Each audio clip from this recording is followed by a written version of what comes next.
Hello aspirants, कैसे हैं आप सभी। आई होप आप सभी काफ़ी अच्छे होंगे और आप सभी की जो पढ़ाई है, स्टडीज़ है, वो भी काफ़ी अच्छे से चल रही होगी। नमस्ते, मेरा नाम है कुदिका और मैं कर रही हूँ आरपीएससी सेकेंड ग्रेड की प्रिपरेशन। आरपीएससी सेकेंड ग्रेड की तैयारी हर साल लाखों बच्चे करते हैं, यानी हर साल लाखों एस्पिरेंट इस एग्जाम के पीछे लगे रहते हैं। जब भी वैकेंसी आती है तो लाखों बच्चे तैयारी करते हैं और हर एक एस्पिरेंट के मन में एक उम्मीद होती है, एक सपना होता है वरिष्ठ अध्यापक बनने का। ठीक है, क्यों क्यों होती है ये? क्योंकि वो मेहनत करते हैं। हम बहुत मेहनत करते हैं हमारे सपनों को अचीव करने के लिए। हम दिन रात एक करके पढ़ रहे हैं, है ना। जैसे कि आपको पता है हमारा जुलाई में एग्जाम है, तो हम लोग दिन रात मेहनत कर रहे हैं, कम सोते हैं, कम खाते हैं, बाहर आना जाना सब कुछ छोड़ देते हैं। लेकिन हम लोग का एक टारगेट होता है सिर्फ कि नहीं, हमें बस पढ़ना है और हमें हमारा जो टारगेट है उसे अचीव करना है, हमें वरिष्ठ अध्यापक बनना है।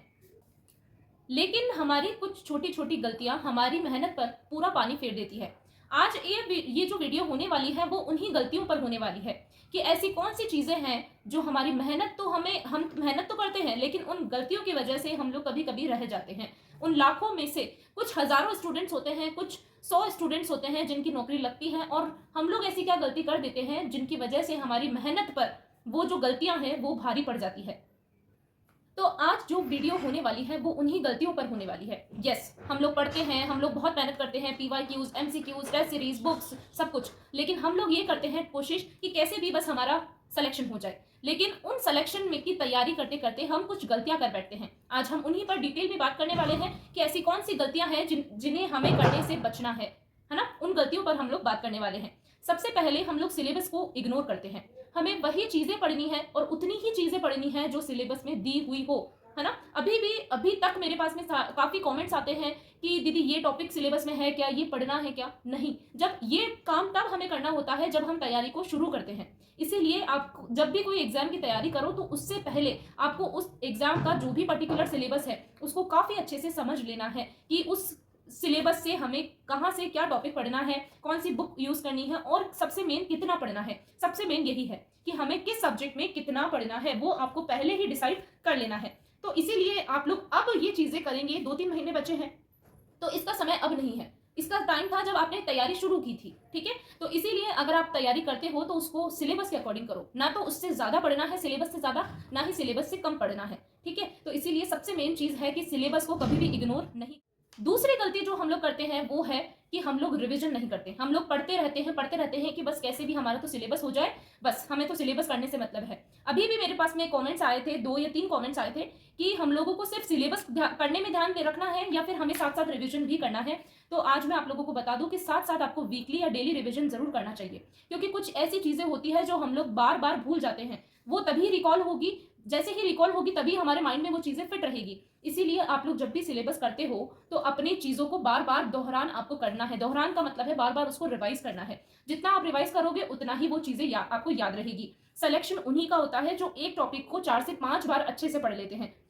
इसीलिए भले ही सिलेबस आपका 80% हो, लेकिन आपका वो जो 80% आपने पढ़ा है ना, उसको आपको 4-5 बार पढ़ना है। जरूरी नहीं है कि हमें 100% सिलेबस करना है। हमें कोशिश ये करनी है सिलेबस 70% कर लो, लेकिन उसको पढ़ना 4 से 5 बार है। ठीक है, तो रिजल्ट उसी का आता है जो चीजें एग्जाम हॉल में याद कर लेता है अच्छे से। और याद कब होती है? जब हम लोग दोहरान करते हैं, रिविजन करते हैं। ठीक है, तो इसीलिए भले ही आपका अभी तक 70% हुआ हो, 80% हुआ हो, इसीलिए अब आपको क्या करना चाहिए? रिविजन करना चाहिए ज्यादा से ज्यादा। जरूरी नहीं है 100% करना, क्योंकि कुछ चीजें ऐसी होती है जिन्हें हम लोग याद नहीं रख सकते हैं। आप भले ही 100% कर लोगे, लेकिन वो चीजें आपको एग्जाम हॉल में याद नहीं रहेगी तो उसका कोई फायदा ही नहीं है। आपने अगर उसको पढ़ा भी है तो वो कोई मतलब की बात नहीं है। इसीलिए अगर आपने 80% भी सिलेबस किया है तो उसको आपको रिवाइज बार बार करना है। ठीक है, तो इस पर आपको फोकस ज्यादा रखना है।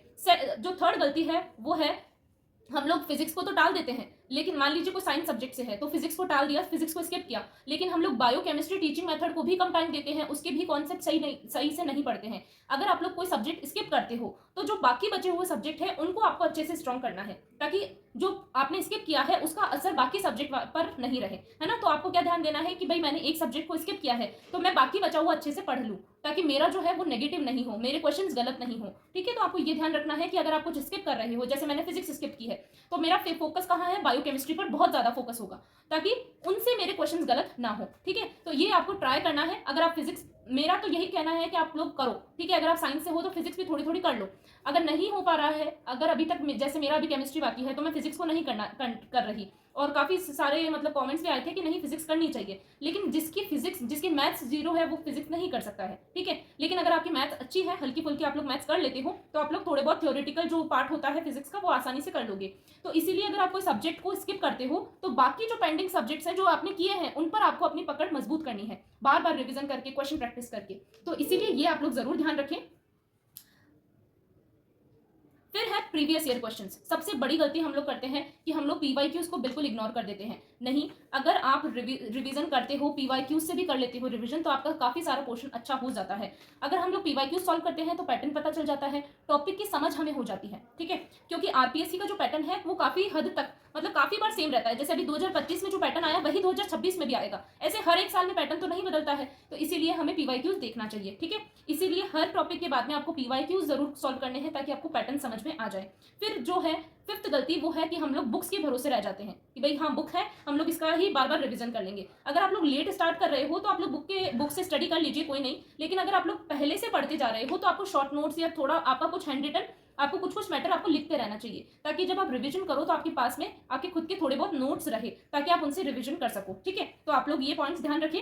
फिर एक और बात है वो है कि मेरे पास में काफ़ी प्रॉब्लम आई थी ये कि कमेंट में कि हमें खुद पर भरोसा नहीं है, ठीक है, कि जॉब लगेगी नहीं लगेगी, बहुत ज़्यादा ओवर थिंकिंग हो रही है। लेकिन खुद पे भरोसा तो हमें रखना होगा।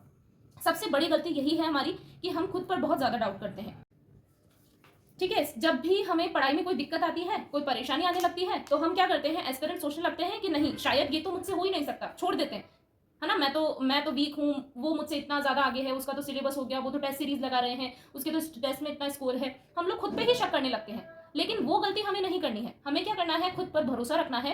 क्योंकि देखो सिलेक्शन उन्हीं का होगा जो मुश्किल समय में खुद को संभाल के रख लेंगे, ठीक है। अगर हम लोग खुद को संभाल के अच्छे से रख लेंगे तो हम इस जंग को, इस रेस को जीत लेंगे। इसीलिए हमेशा खुद पर भरोसा रखो। कोई भी नेगेटिव चीज आ रही है, क्योंकि देखो जैसे जैसे एग्जाम पास आएगा तो नेगेटिविटी भी बढ़ती है, बहुत ज्यादा बहकाने वाले लोग भी आते हैं हमारे जीवन में, कहते भी हैं कि नहीं तू नहीं कर सकता, तू तो इतने टाइम से तैयारी कर रहा है, तुझसे कुछ नहीं हुआ।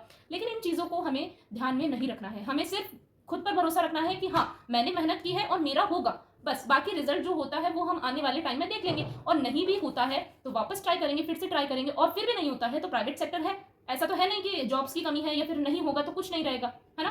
तो इस वजह से आपको अभी अपना जो प्रिपरेशन वाला टाइम है वो वेस्ट नहीं करना है। सिर्फ अपने ऊपर भरोसा रखो, और जो होगा वो हमारे लिए बेस्ट होगा, और जो भी भगवान ने लिखा है हमारे लिए वो हमारे लिए काफ़ी बेस्ट होने वाला है। हमारी मेहनत हमें बस पूरी करनी है। हमें ये रिग्रेट नहीं होना चाहिए था कि काश मैं इतना कर लेती या कर लेता, ठीक है। बस हमारी मेहनत में कमी नहीं होनी चाहिए। तो आरपीएससी सेकंड ग्रेड एग्जाम आसान नहीं है, पता है, सभी को पता है कि एग्जाम आसान नहीं है। आजकल तो थर्ड ग्रेड का एग्जाम, फोर्थ ग्रेड का एग्जाम भी आसान नहीं होता है, तो ये तो आरपीएससी सेकंड ग्रेड का है, ठीक है। तो इसीलिए एग्जाम आसान नहीं है। लेकिन अगर आप सही स्ट्रेटेजी रखते हो, अच्छे से अपने माइंडसेट को लेकर के चलते हो, रेगुलर रिवीजन करते हो, स्ट्रांग डेडिकेशन के साथ में पढ़ाई करते हो, और जो मैंने गलतियां बताई है अगर आप लोग वो नहीं करते हो तो आप लोग रेस में सबसे ज्यादा आगे हो जाओगे। अभी भी 3 महीने, मैं ये वीडियो आज इसलिए बना रही हूँ क्योंकि काफी सारे कॉमेंट्स ऐसे मुझे लगे, इसीलिए मैंने आज वीडियो बनाई, ठीक है। क्योंकि 3 महीने ऐसे हैं कि अगर अभी हमने होप कम कर दी तो हमारी जो इतने महीनों की मेहनत है वो खराब हो जाएगी।